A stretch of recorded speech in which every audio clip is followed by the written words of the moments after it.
Hello બાળકો, આપ સૌનું ફરી એકવાર સ્વાગત છે સામાજિક વિજ્ઞાનની આ જાદુગરી વાતોમાં. ગયા અંકે આપણે પ્રકરણ નંબર 1 ભારતના વારસા વિશેની વાત કરેલી અને એમાં કંઈક આપણે જાદુવાળી વાતો શીખેલી. અડધો કલાક આપણે એનો ખૂબ જ સારો એવો અનુભવ લીધેલો. નહીં સાહેબ નહીં, તમે ખોટું બોલો છો. તમે ગયા વખતે અમને પોપટ બનાવેલા અડધો કલાકનું કહીને માત્ર 20 મિનિટ જ ભણાવેલું.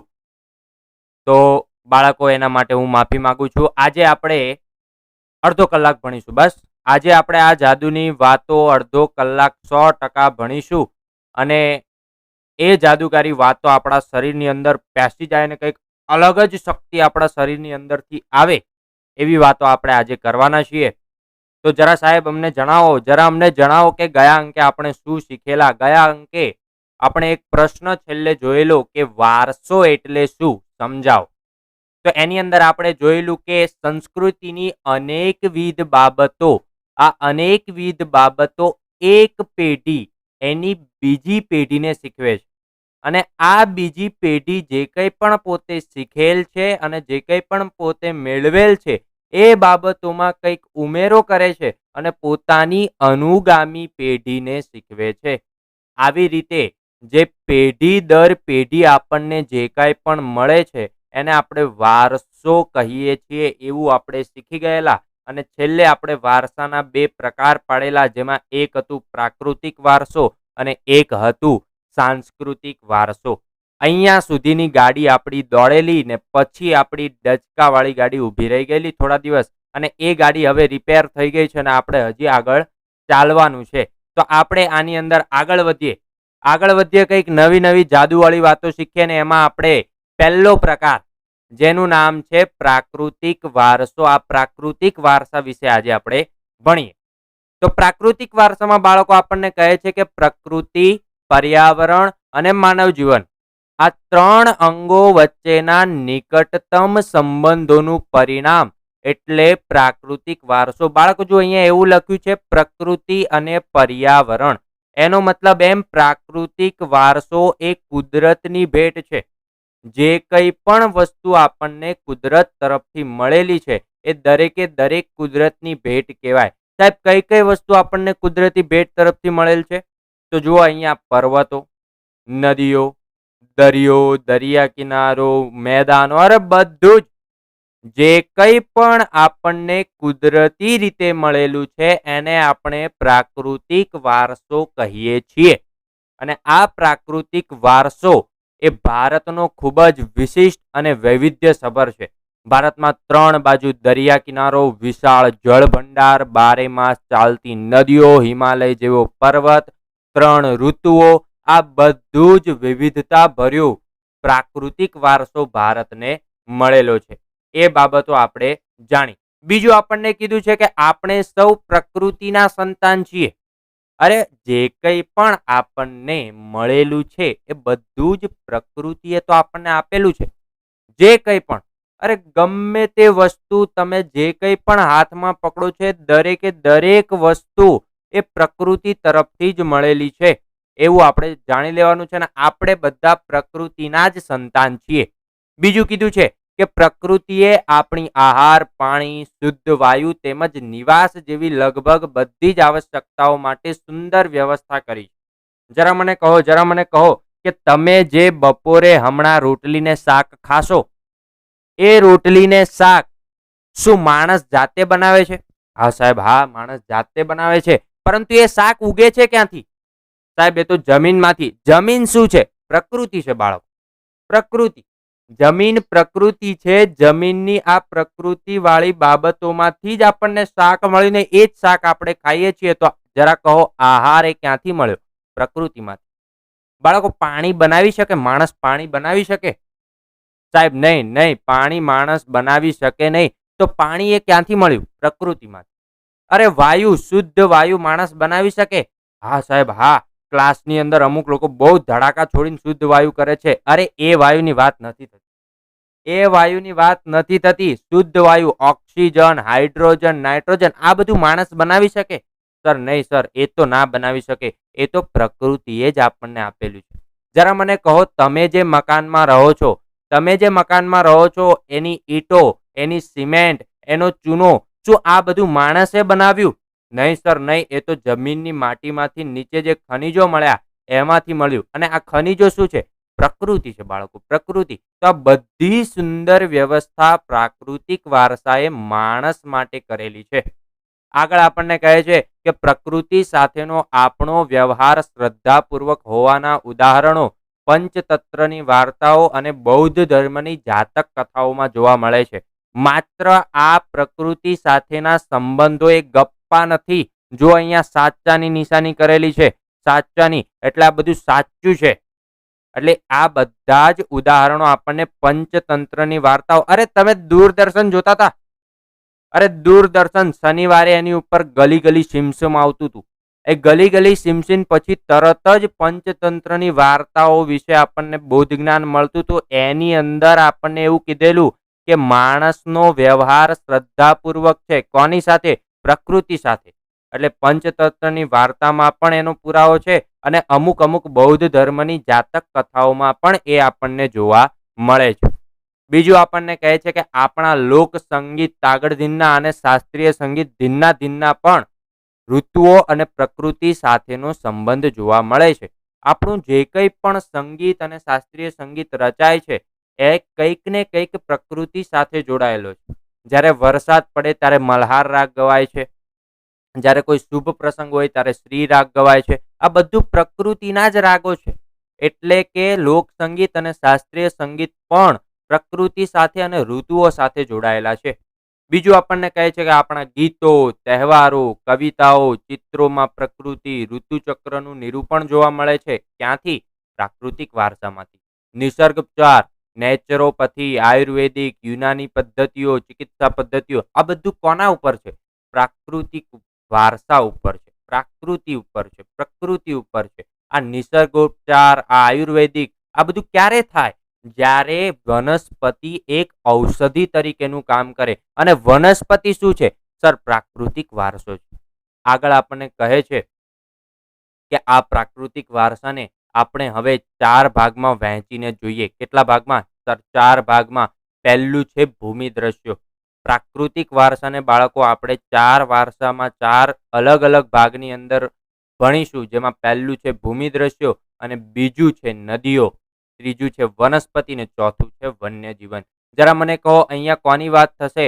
સર ભૂમિ એટલે જમીનની વાત થશે. અહીંયા કોની વાત થશે? સર નદીઓની. સર અહીંયા વૃક્ષો, અહીંયા જંગલી પ્રાણીઓ. એટલે પ્રાકૃતિક વારસાને આપણે 4 ભાગની અંદર વહેંચી દીધા.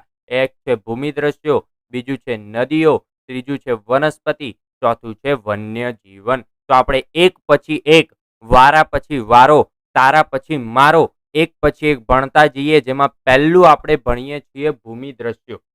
કોના વિશે વાત કરી? સબ ભૂમિ દ્રશ્યો. મારું મગજ અત્યારે બહુ ખરાબ થઈ ગયું છે, ઊંધું ઊંધું બોલાઈ જાય છે, પણ આપણે એની ઉપર નહીં, આપણે જાદુગરી વાતો, આ સમાજ વિદ્યાની જાદુગરી વાતો ઉપર ધ્યાન આપીએ. તો આપણને કહે છે કે ભૂમિ આકારો દ્વારા અનેક ભૂમિ દ્રશ્યોનું સર્જન જોવા મળે છે. અરે જરા મને કહો, જરા મને કહો, તમે હમણાં આ લોકડાઉન છે છતાં પણ ઘરની બહાર નીકળો છો, રસ્તા ઉપર ચાલો છો, આ રસ્તો શું છે? સાહેબ એ ભૂમિ આકાર છે. આ ભૂમિ આકાર કહેવાય. રસ્તો ભૂમિ આકાર કહેવાય છે. અને ભૂમિ આકાર દ્વારા ઘણું બધું ભૂમિ દ્રશ્યનું સર્જન જોવા મળે છે. તમે ફરવા ગયા છો? ફરવા, અરે સાપુતારા, પાવાગઢ, માઉન્ટ આબુ ફરવા ગયા છો, ત્યાં તમને પર્વત જોવા મળે. જરા મને કહો માણસ ગયો તો પગથિયા ઉપર પગથિયા બનાવવા? નહીં સાહેબ નહીં. એ તો કઈ રીતે નીકળ્યા છે? કુદરતી રીતે નીકળેલા છે. તો ભૂમિ આકારો દ્વારા અલગ અલગ ભૂમિ દ્રશ્યોનું સર્જન જોવા મળે છે. દાખલા તરીકે આ હિમાલય, આ જે હિમાલય છે, આ હિમાલય શું કોઈ બનાવવા ગયો? તો જુઓ અહીંયા વાદળની ઉપર પણ હિમાલય જોવા મળે છે. તો શું આ હિમાલય એ માણસ બનાવવા ગયો હતો? નહીં સાહેબ નહીં. એ તો જાતે એક ભૂમિ આકાર છે. તો જે કંઈ પણ ભૂમિ આકારો દ્વારા સર્જાય છે એને આપણે ભૂમિ દ્રશ્યો કહીએ છીએ. અને આ હિમાલયમાં અનેક પ્રકારની ઉપયોગી વનસ્પતિઓ, ખનિજો, અવનવા પશુ પંખીઓ, શિખરો બરફથી છવાયેલા રહે છે. જો અહીંયા જુઓ, આ બધું ધોળું ધોળું સફેદ સફેદ જે તમને દેખાય છે એ શું છે? બરફ છે બાળકો, બરફ. અને અહીંયા 12 માસ બરફ જોવા મળે છે. ખૂબ જ અતિશય ઠંડીઓ જોવા મળે છે. 12 માસ ઠંડી સાથે અહીંયા 12 માસ ભરપૂર પાણીથી સમૃદ્ધ નદીઓ પણ તમને જોવા મળે છે બાળકો. અને આ નદી કિનારાની ઉપર તમને તરાઈના જંગલો પણ જોવા મળશે. આગળ કીધું છે કે હિમાલયની અંદર અમરનાથ, બદ્રીનાથ, કેદારનાથ આ બધા શિખરો પણ જોવા મળે છે, જેને યાત્રાના સ્થળો કહેવામાં આવે. આ યાત્રાના સ્થળો પણ તમને હિમાલયની અંદર જ જોવા મળશે. ખૂબ જ પવિત્ર ધામો જેને કહેવાય એ હિમાલયની અંદર સ્થાપિત થયેલા છે. એટલે આપણે કહી શકીએ કે ભારત માટે હિમાલયનું મહત્વ ઘણું છે. તો હવે બાળકો જરા મને કહો, કોઈ બહારનો વ્યક્તિ આવે અને તમને આવો પ્રશ્ન કરે, સાહેબ કેવો પ્રશ્ન, કોઈ તમને એમ પૂછે કે ભારતના ભૂમિ દ્રશ્યો વિશે માહિતી આપો, તો આપણે આ મુદ્દાઓ એના મોઢા ઉપર મારીશું. અને સાથે સાથે કોઈ એવો પ્રશ્ન પૂછે કે ભારત માટે હિમાલયનું મહત્વ ઘણું છે, કારણ આપો, તો આપણે આટલા મુદ્દાઓ પરીક્ષાની અંદર લખવાના રહેશે. તો ફટાફટ આ પ્રશ્ન નોટબુકની અંદર ઉતારી લઈએ. ઉતારીને આપણે આગળ વધીએ. સાહેબ લખાઈ ગયું. હવે આગળ વધો. આપણે બીજો ભાગ ભણીએ છીએ નદીઓ. નદીઓ વિશે આપણે ભણવાના છીએ.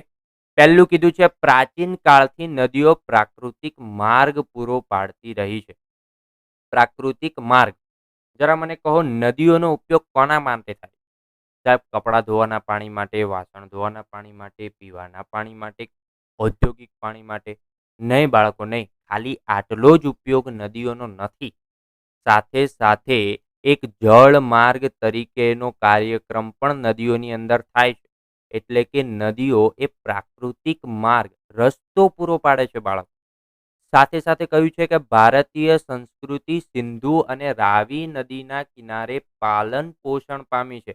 આપણી જે ભારતીય આર્ય સંસ્કૃતિ છે, સિંધુ સંસ્કૃતિ છે, એ સિંધુ નદી અને રાવી નદીના કિનારે. એનો મતલબ એમ નહીં કે નદીઓ માત્ર રસ્તા, પ્રાકૃતિક માર્ગ માટે, ઔદ્યોગિક માર્ગ માટે જ વપરાય છે, એવું નથી. એની ઉપર એને નદીના કિનારે એક આખી મોટી સંસ્કૃતિ પાલન પોષણ પામી છે. એટલું મહત્વ નદીઓનું છે. સાથે સાથે કીધું છે કે સિંધુ, ગંગા, યમુના, સરસ્વતી, નર્મદા, ગોદાવરી, કૃષ્ણા, કાવેરી આ લગભગ બધી જ નદીઓ ભારતના લોકજીવન પર પ્રગાઢ અસરો ઉપજાવે છે. આ બધી જ નદીઓને કિનારે મોટા મોટા નગરો વિકસ્યા છે. જરા મને કહો, આપણા અમદાવાદ શહેર કઈ નદીના કિનારે વસ્યું છે? સાહેબ સાબરમતી નદીના કિનારે. આપણા અમદાવાદની અંદર પાણીની અછત જ્યારે ઊભી થાય ત્યારે ક્યાંથી પાણી મળી રહે છે? સાહેબ સાબરમતીમાંથી. તો આ બધું જ લોકજીવન પર આધારિત છે અને એની પ્રગાઢ અસરો પણ એની ઉપર જોવા મળે છે. એટલે નદીઓનું મહત્વ ઘણું છે. સાથે સાથે કીધું છે પીવાનું પાણી, વપરાશનું પાણી, સિંચાઈ, વીજળી, ખેતી, જળમાર્ગ આ બધું જ ક્યાંથી મળી રહે છે?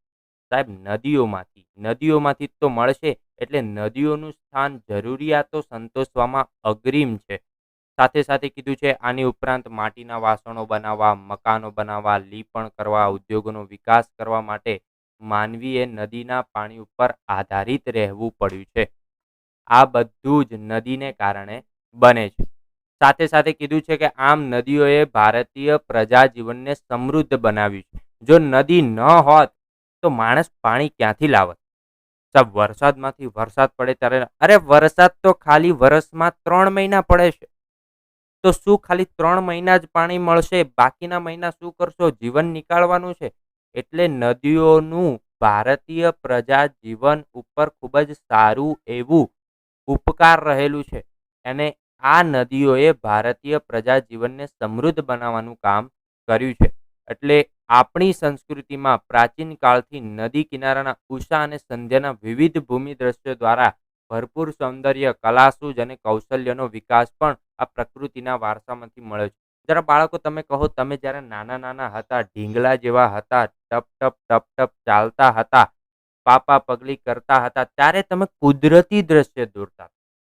જ્યારે પણ તમને ચિત્ર દોરવાનું કહે એટલે તમારા મગજની અંદર એક જ કુદરતી દ્રશ્ય ઊભું થાય કે બે પર્વત હોય, એની વચ્ચેથી એક સૂર્ય નીકળે, ત્યાંથી એક ઝરણું નીકળે ને એની બાજુમાંથી એક નદી નીકળતી હોય, એક મકાન હોય, એક ઝાડ હોય, પતી ગયું. તો આ બધું ક્યાંથી મળ્યું? જ્યારે તમે નદી કિનારે ગયા. નદી કિનારે ઉષા એટલે સવાર, સંધ્યા એટલે રાત. આ અલગ અલગ પ્રકારના ભૂમિ દ્રશ્યોનું સર્જન ક્યાંથી થાય છે? પ્રકૃતિના વારસામાંથી. અને આ બધું તમને ક્યારે આવડ્યું? જ્યારે તમે ભૂમિ દ્રશ્યો જોયા, તમારાની અંદર કલા, સૂઝ અને કૌશલ્યનો વિકાસ થયો ત્યારે. એટલે આપણે નદીઓને લોકમાતાનું બહુમાન આપ્યું છે. આપણે નદીઓને લોકમાતા તરીકેનું બિરુદ આપ્યું છે. આપણું જે કંઈ પણ અત્યારે અસ્તિત્વ છે એ નદીઓને કારણે જ છે. જો નદી ન હોત તો આપણે પણ ન હોત. જો આપણે ન હોત તો સૃષ્ટિ ઉપર જીવનનું અસ્તિત્વ પણ ન હોત. એટલે લોકમાતા તરીકેનું બહુમાન આપણને અહીંયા નદીઓને આપેલું છે. બીજું, આપણને બહારનો કોઈ વ્યક્તિ હવે પ્રશ્ન કરે નદીઓ વિશે કે પ્રાકૃતિક વારસાના અંગ તરીકે નદીઓનો પરિચય આપો, તો હવે આપણે એને બેફામ બોલી શકીએ કે આ બધા જ મુદ્દાઓ એ પ્રાકૃતિક વારસાના અંગ તરીકે નદીનો પરિચય આપે છે. સાથે સાથે કોઈ બીજો પ્રશ્ન પૂછે કે ભારતની નદીઓ અતિ પ્રાચીન કાળથી આજ દિન સુધી પવિત્ર લોકમાતાઓ રહી છે, કારણ આપો. તો એને આટલા કારણો આપણે જણાવીશું. તો ફટાફટ આને ઉતારી લઈએ અને આગળ વધીએ. ઉતારી લીધું સાહેબ, ઉતારી લીધું. હવે આગળ વધો, આગળ વધીએ. આગળ આપણને વનસ્પતિ જીવન વિશેની વાત કરી છે સાહેબ. વૃક્ષોની વાત અહીંયા કરવામાં આવેલી છે. અહીંયા કીધું છે કે ભારતની પ્રજા આદિ સમયથી પર્યાવરણ પ્રેમી રહી છે, જેની સાક્ષી તેનો વૃક્ષ પ્રેમ, પુષ્પ પ્રેમ અને છોડવાઓ પરત્વેનો આદર સૂચવે છે. અરે, પ્રાચીન કાળથી જ પર્યાવરણ પ્રેમી છે, વનસ્પતિઓને ખૂબ પ્રેમ કરે છે. જરા બાળકો, તમે અત્યારે ઘરની બહાર જાઓ, ઘરની બહાર જાઓ, જો ગેલેરીમાં જાઓ અથવા તો પોતાના ફળિયામાં જાઓ, ઓસરીમાં જાઓ, ત્યાં તમને તુલસી જોવા મળશે. શું જોવા મળશે? તુલસી. અરે, આ જ આપણો પર્યાવરણ પ્રેમ છે. આ જ આપણો વૃક્ષ પ્રેમ છે, પુષ્પ પ્રેમ છે, છોડવાઓ પરત્વેનો આદર. એટલે જ ભારતની પ્રજા આદિ સમયથી પર્યાવરણ પ્રેમી રહી છે એવું કહી શકાય. બીજું કીધું છે કે માણસ, પ્રાણી છે, પશુ પક્ષી, આ બધાના આહાર એટલે કે ભોજન માટે શું છે? વનસ્પતિ તો છે જ. અરે, તમે જરા મને કહો કે પેલો માણસ ટીકડી એ પ્લાસ્ટિક બનાવે છે, તો શું પ્લાસ્ટિક તમે ખાવા માટે વાપરો છો? નહીં સાહેબ, નહીં. અમે તો વનસ્પતિ, કોબી, કાકડી, દૂધી આવું બધું ખાઈએ છીએ. અને આ બધું ક્યાંથી ઉગે છે સાહેબ? વનસ્પતિમાંથી તો નીકળે છે. એટલે માણસ હોય, પ્રાણી હોય, પશુ પક્ષી હોય, બધાએ વનસ્પતિ ઉપર જ આધાર રાખવો પડે છે સાહેબ. શેના માટે? આહાર માટે, પેટ ભરવા માટે. આગળ કીધું છે ભારતમાં વડ, પીપળો, તુલસી વગેરેની પૂજા કરવામાં આવે છે, પવિત્ર ગણવામાં આવે છે, એને ધૂપ દીપ કરવામાં આવે છે. અને વટ સાવિત્રીના વ્રતમાં તો વડની પૂજા કરવામાં આવે છે. આ બધા દાખલા એ આપણું પર્યાવરણ પ્રેમ દર્શાવે છે. સાથે સાથે કીધું છે કે અનાજ, કઠોળ, તેલીબિયાના છોડ, ધન ધાન્યથી લહેરાતા ખેતરો, વન સમૃદ્ધિથી ભરેલા જંગલો અને ઔષધિઓ માટે ઉપયોગી છોડવાઓએ આપણા અતિ પ્રાચીન કાળથી જીવનને સમૃદ્ધ બનાવ્યું છે. આપણો જે ખેડૂત એ હંમેશા ક્યાં ક્યાં કરતો રહે છે સાહેબ? ખેતરમાં. ખેતરમાં શું હોય સાહેબ? જમીન હોય. જમીનમાંથી શું નીકળે? અનાજ નીકળે, કઠોળ નીકળે, તેલીબિયાના છોડ નીકળે, ધન ધાન્ય નીકળે. જો આ બધું હશે તો જ માણસનું પેટ ભરાશે. જો જંગલો નહીં હોય તો માણસને લાકડું ક્યાંથી મળશે? જો ઔષધિ ન હોય તો માણસનું સ્વાસ્થ્ય ક્યાંથી સારું થશે? એટલે પ્રાચીન કાળથી જ છોડવાઓએ આપણનું જીવન સમૃદ્ધ બનાવ્યું છે. સાથે સાથે આપણને કહે છે કે હરડે, આંબળા, બેહડા, કુવારભાઠું, અરડુસી, લીમડો, આ બધી ઔષધિઓએ આપણું સ્વાસ્થ્ય સારું કર્યું છે. સાથે સાથે મોગરો, ગુલાબ, કમળ, ડમરો, સૂરજમુખી, ચંપો, નિશાગંધા, જુઈ, આ બધા પુષ્પો માનવ જીવનને સુંદર બનાવે છે. બાળકો, તમને સૌથી વધારે કયું ફૂલ ગમે છે? સાહેબ, મને તો ગુલાબ ગમે છે. સાહેબ, મને તો કમળ ગમે છે. સાહેબ, મને તો સૂરજમુખી ગમે છે. સાહેબ, મને તો બારમાસી ગમે છે. આ બધું શું કામે ગમે છે? કારણ કે એ ખૂબ સુંદર હોય. એ પુષ્પો પોતે સુંદર હોવાને સાથે સાથે એણે માનવ જીવનને પણ ખૂબ સુંદર, સુવાસિત, નિરામય અને સમૃદ્ધ બનાવી દીધું છે. એટલે ભારતના સામાજિક અને ધાર્મિક જીવન પર વનસ્પતિનો અસરકારક પ્રભાવ રહ્યો છે. સાહેબ, તમે આ બધું જે સમજાવ્યું એમાં અમને એ તો ખબર પડી ગઈ કે સામાજિક જીવન પર વનસ્પતિનો ખૂબ ઉપકાર છે, પરંતુ ધાર્મિક જીવન પર કઈ રીતે? અરે બાળકો, ધર્મ, પોતાની શ્રદ્ધા. જરા મને કહો, તમે જ્યારે મંદિરે જાઓ છો, શિવજી ભગવાનના મંદિરે જાઓ છો, ત્યારે શું લઈને જાઓ છો? સાહેબ, અમે તો એક એક કળશો પાણી અને અથવા તો દૂધ અને બીલીપત્ર લઈને જઈએ છીએ. બીલીપત્ર. તો જરા મને કહો, આ બીલીપત્ર ક્યાંથી આવ્યું? વનસ્પતિમાંથી આવ્યું. ક્યાંથી આવ્યું? વનસ્પતિ. અને વનસ્પતિ જીવનની તો આપણે વાત કરીએ છીએ, એટલે ધાર્મિક જીવન પર પણ વનસ્પતિનો અસરકારક પ્રભાવ રહ્યો છે. તો હવે શું થશે? અરે સર, અમને ખબર છે. હવે કોઈ બહારનો વ્યક્તિ આવશે અને આપણને પ્રશ્ન પૂછશે કે પ્રાકૃતિક વારસાના અંગ તરીકે વનસ્પતિ જીવનનો પરિચય આપો. તો આપણે આટલા મુદ્દાઓ એ વ્યક્તિને કહેવાના છે. તો લખી નાખીએ જરા, એ વ્યક્તિને કહેવા માટે આ મુદ્દાઓ આપણે ઉતારી દઈએ. સાહેબ, ઉતારી લીધું, ઉતારી લીધું. આગળ વધો. આગળનો ભાગ બાળકો તમને બધાને ખબર છે, 4માંનો છેલ્લો ભાગ, વન્યજીવન. અરે આપણી વાત થાય છે, આપણી પ્રાણીઓ, જંગલીઓની વાત થાય છે બાળકો. વન્યજીવન શું છે? પ્રાચીન સમયથી ભારત દેશ પ્રકૃતિ પ્રેમી હોવાની સાથે સાથે પ્રાણી પ્રેમી પણ છે. બાળકો, તમારી ઘરે બિલાડી આવતી હશે, બિલાડી. તમે એને શું આપો છો? સાહેબ, અમે તો દૂધ આપીએ છીએ, દૂધ. તો આ શું છે? આ તમારો પ્રાણી પ્રેમ છે. તમે કૂતરાને શું નાખો છો? સાહેબ, અમે રોટલી નાખીએ છીએ. આ તમારું શું છે? પ્રાણી પ્રેમ. સાહેબ, તમે ગાયને શું નાખો છો? સાહેબ, અમે ગાયને અનાજ નાખીએ છીએ, થોડું વધેલું ઘટેલું વનસ્પતિનું જે કંઈ પણ આપણું શાકભાજી પડ્યું હોય છે એ નાખીએ છીએ. આ શું છે? આ આપણું પ્રાણી પ્રેમ છે. કીડીને કીડિયારું પૂડે છે, આ શું છે? પ્રાણી પ્રેમ છે. એટલે આપણું દેશ એ પ્રકૃતિ પ્રેમી સાથે સાથે પ્રાણી પ્રેમી પણ રહ્યો છે, એવું આ સંસ્કૃતિ કહે છે. બીજું આપણને કહ્યું છે કે વાઘ, સિંહ, હાથી, ગેંડો, શિયાળ, રીંછ, હરણ, રોજ, સાબર, સસલા, અજગર, સાપ, નાગ, નોળિયા, ઘો, સાહુડી, આ બધા પ્રકારના અનેક પ્રકારના પ્રાણીઓ ભારતની અંદર જોવા મળે છે. સાથે સાથે કીધું છે કે વિશ્વમાં એશિયાઈ સિંહો માત્ર ગુજરાતના ગીરના જંગલોમાં જોવા મળે છે. એટલે કે આપણું જે ગુજરાત છે, ગરવી ગુજરાત, એની અંદર ગીરના જંગલો આવેલા છે. અને આ ગીરના જંગલોમાં તમને શું જોવા મળે છે? વિશ્વની એક સિંહની પ્રજાતિ એશિયાઈ સિંહ, એ આખા વિશ્વમાં માત્ર ક્યાં જોવા મળશે? ગુજરાતના ગીરના જંગલોમાં જ જોવા મળશે, બીજે ક્યાંય જોવા મળશે નહીં. બીજું આપણને કીધું છે કે આપણી ધાર્મિક માન્યતામાં લોકોએ કેટલાક વન્યજીવોને વાઘ, મોર, મગર, ગરુડ, આ બધાને દેવી દેવતાઓના વાહન તરીકે બનાવ્યું છે. જરા મને કહો, જરા મને કહો કે તમે જ્યારે નવરાત્રિમાં જાઓ છો અને તમે જ્યારે માતાજીના દર્શન કરો છો, ત્યારે માતાજીના દર્શન એ શેની ઉપર થાય? સાહેબ, વાઘ ઉપર. ખોડિયાર માતાના દર્શન શેની ઉપર થાય છે? સાહેબ, મગર ઉપર.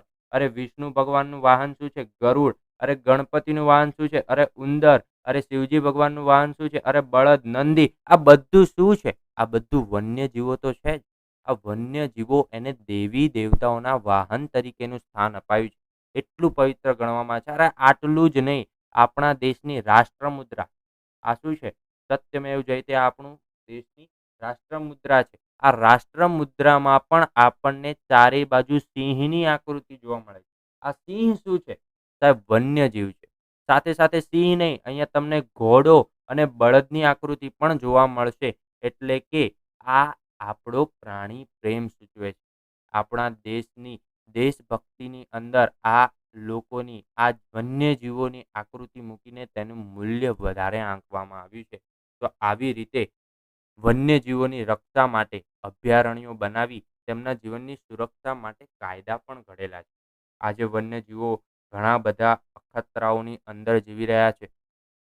દિન પ્રતિદિન એમની પર મોતનો ભય રહ્યો છે. એટલે સરકારે અભયારણ્યો બનાવ્યા છે અને તેમના જીવનની સુરક્ષા માટે કાયદા પણ ઘડેલા છે. એટલે હવે સાહેબ, આગળનો પ્રશ્ન કોઈક આપણને એવો પૂછશે કે પ્રાકૃતિક વારસાના અંગ તરીકે વન્ય જીવનનો પરિચય આપો, તો આપણે આટલા મુદ્દા એ વ્યક્તિને શીખવીશું. હા સાહેબ, હા, હવે આપણને પૂરેપૂરો ખબર પડી ગઈ કે પ્રાકૃતિક વારસો કોને કહેવાય. આપણે પ્રાકૃતિક વારસાના 4 ભાગો જોયા. કેટલા ભાગો? 4. ભૂમિ દ્રશ્યો, નદીઓ, વનસ્પતિ જીવન અને વન્ય જીવન. તો આપણે આ મુદ્દાઓ ઉતારી લઈએ અને થોડા સમયમાં આગળ વધીએ.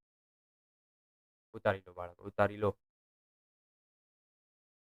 ઉતારી લીધું સાહેબ, ઉતારી લીધું. હવે આગળ વધીએ. આગળ આપણે વારસાનો બીજો પ્રકાર, સાંસ્કૃતિક વારસો. સાંસ્કૃતિક વારસા. બાળકો, જરા મને કહો કે આપણે જે પ્રાકૃતિક વારસો ભણ્યા, આ પ્રાકૃતિક વારસો કોણે બનાવ્યો? સાહેબ કુદરતે બનાવ્યો. તો જે રીતે કુદરતે પ્રાકૃતિક વારસો બનાવ્યો એવી રીતે સાંસ્કૃતિક વારસો એટલે માનવ સર્જિત. જે વારસો માણસે બનાવ્યો એને આપણે સાંસ્કૃતિક વારસો કહીશું. અહીંયા તમને વાત કરેલી છે કે માનવીએ પોતાની બુદ્ધિશક્તિ, જ્ઞાન, આવડત અને કલા કૌશલ્ય વડે જે કાંઈ પણ સર્જ્યું છે, મેળવ્યું છે, તેને આપણે સાંસ્કૃતિક વારસો કહીએ છીએ. સાથે સાથે કહ્યું છે કે આપણા સંસ્કૃતિના વારસામાં મંદિરો, શિલાલેખો, સ્તૂપો, વિહારો, ચૈત્યો, મકબરા, મસ્જિદો, કિલ્લાઓ, ગુંબજો, રાજમહેલ, દરવાજા, ઇમારતો, ઉત્ખનન કરેલા સ્થળો. અરે તમે નથી જતા, ફરવા નથી જતા? અરે સાહેબ અમે રાજસ્થાન ગયા હતા, ઉદયપુર, ત્યાં બહુ મોટા મોટા મહેલો જોયા. આ મહેલો કોણે બનાવ્યા? સાહેબ માણસે બનાવ્યા. તો આ માણસ એ આપણને સાંસ્કૃતિક વારસો છોડીને ગયા. તાજમહેલ કોણે બનાવ્યો? સર શાહજહાં. શાહજહાં કોણ હતો? માણસ હતો. અરે સ્તૂપો કોણે બનાવ્યા? અરે બૌદ્ધ ધર્મગુરુએ બનાવ્યા. બૌદ્ધ ધર્મગુરુઓ કોણ હતા? અરે માણસો હતા.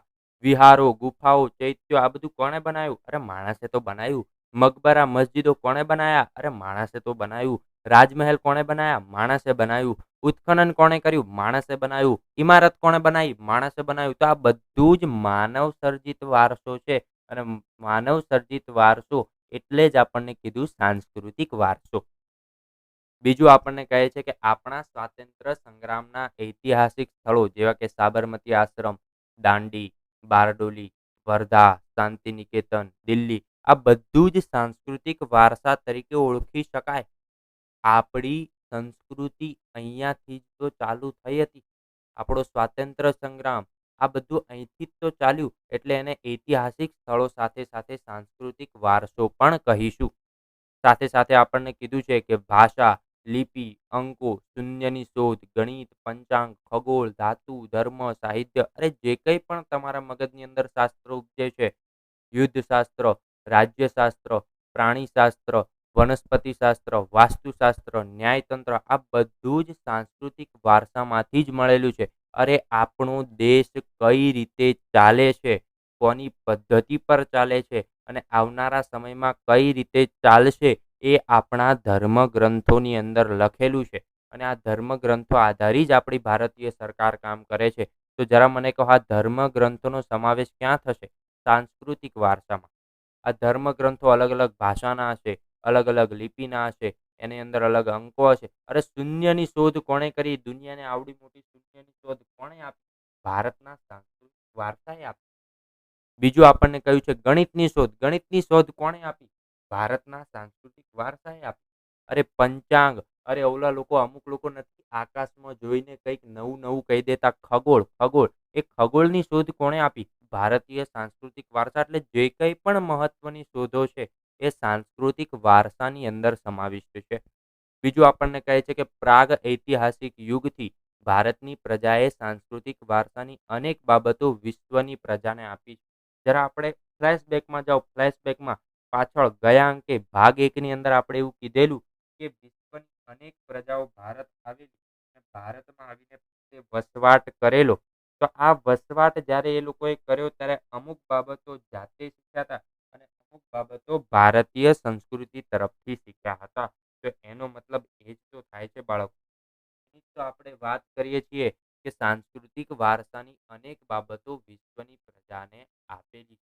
કોણે આપેલી છે સાહેબ? ભારતે આપેલી. બીજું આપણને કહે છે કે શિલ્પો કંડારવાની કળા 5000 વર્ષ જૂની છે. અરે તમે મંદિરે નથી જતા? તમે જ્યારે મંદિરે જાઓ ત્યારે અલગ અલગ પ્રકારની મૂર્તિ, અરે અલગ અલગ પ્રકારના શિખરો, અલગ અલગ પ્રકારના ગુંબજો, આ બધું કોણે બનાવ્યું? અરે માણસે તો બનાવ્યું. અરે આ કળા 5000 વર્ષ જૂની છે. તો આ 5000 વર્ષ જૂની કળા એટલે જ તો સાંસ્કૃતિક વારસો. બીજું આપણને કીધું છે સિંધુ સંસ્કૃતિના અવશેષોમાંથી મળી આવેલ નર્તકી, દેવી દેવતાઓના, પશુઓના, માનવ આકૃતિના શિલ્પો, બાળકોને રમવાના કેટલાક રમકડા, અરે દાઢીવાળા પુરુષનું શિલ્પ, આ બધું પ્રાચીનતમ સાંસ્કૃતિક વારસાનું ગૌરવ છે. અરે આપણા માણસો ગયા હતા સિંધુ નદીના કિનારે, આપણા માણસો ગયા, ત્યાં જઈને ખોદ્યું તો આ બધું મળી આવ્યું. અરે એક નર્તકીનું શિલ્પ, દેવી દેવતાઓનું શિલ્પ, પશુઓનું શિલ્પ, માનવ આકૃતિનું શિલ્પ, આ બધું મળી આવ્યું. દાઢીવાળા પુરુષનું શિલ્પ, આ બધું શું સૂચવે છે? કે એ સમયે પણ માણસનું અસ્તિત્વ હતું અને એ આપણો છે પ્રાચીનતમ સાંસ્કૃતિક વારસો. આગળ આપણને કીધું છે કે મૌર્ય યુગના શિલ્પોમાં ઊંધા કમળની આકૃતિ, વૃષભ કે સિંહનું શિલ્પ, ગૌતમ બુદ્ધનું પ્રજ્ઞા પારમિતાનું શિલ્પ, સારનાથનું ધર્મચક્ર, પ્રવર્તનવાળી બૌદ્ધ ધર્મની પ્રતિમા, આ ગુપ્ત યુગ જૈન તીર્થકરોની પ્રતિમા, રાષ્ટ્રકૂટ રાજાઓના સમયની ઇલોરાની ગુફાઓ, શિલ્પો, આ બધું કોના દર્શન કરાવે છે? અરે ભવ્ય સાંસ્કૃતિક વારસા, એની સમૃદ્ધિના દર્શન કરાવે છે.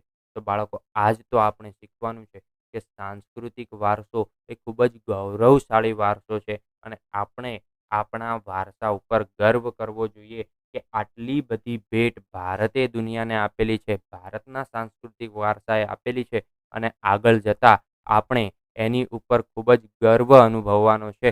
એની વાત આપણે કરીશું. તો બાળકો, અહીં સુધી આપણે ભણ્યા સાંસ્કૃતિક વારસો અને એની ઘણી બધી બાબતો. તો હવે આપણને કોઈ પણ વ્યક્તિ રસ્તે મળે અને પૂછે કે ભાઈ સાંસ્કૃતિક વારસા વિશે જણાવો, તો આટલા મુદ્દા એની ઉપર મારીશું. હવે હું રજા લઉં છું. આપ સૌને પ્રાકૃતિક વારસા અને સાંસ્કૃતિક વારસાની ખબર પડી ગઈ હશે અને એના વિશે આપણે સૌ જાણી ગયા છીએ. તો હવે આપણે આગળ ભાગ 3માં મળીએ. ત્યાં સુધી ટાટા.